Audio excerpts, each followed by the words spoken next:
ඔයාගේ Facebook account එකට ඔයාට හොරෙන් වෙන කවුරු හරි log වෙලා ඉන්නවා නම් ඒක check කරන්න පුළුවන් ක්‍රමයක් කියලා දෙන්න. ඉතින් guys මුලින්ම ඔයා යන්න ඔයාගේ Facebook account එකට ගියාට පස්සේ ඔයාට යටින් බලා ගන්න පුළුවන් menu එක නැත්නම් සමහර කට්ටියගේ Android phone එක නම් උඩින් බලා ගන්න පුළුවන් menu එකට යන්න. ඊට පස්සේ පොඩ්ඩක් යට යනකොට මේ විදිහට settings and privacy කියලා එකක් තියෙනවා. settings and privacy එකේ උඩින් වෙනවා settings කියලා එකක්. ඒකට එහෙමම යන්න. ඊට පස්සේ දෙවෙනියට තියෙනවා password and security කියලා එකක්. ඒකට යන්න. ඊට පස්සේ ආයෙත් තුන්වෙනියටත් තියෙනවා password and security කියන එක. ඒකට ගියාට පස්සේ ඔයාලට බලා ගන්න පුළුවන් පස්වෙනියට what's your login කියලා.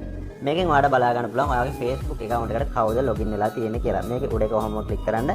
ඊට පස්සේ ඔයාලට බලන්න පුළුවන් ඔයාගේ Facebook account එකට login වෙලා තියෙන devices ටික. මේ devices ඔක්කොම මගේ දැනට login වෙලා තියෙනවා. එහෙනම් කිසි ප්‍රශ්නයක් නැහැ. ඔයාගේ මේ වගේ device එකක් login වෙලා තියෙනවා නම් ඔයාට ඒ device එක ඔයාගේ නෙමෙයි කියලා හිතනවා නම් මේ විදිහට ඒක ක්ලික් කරන්න.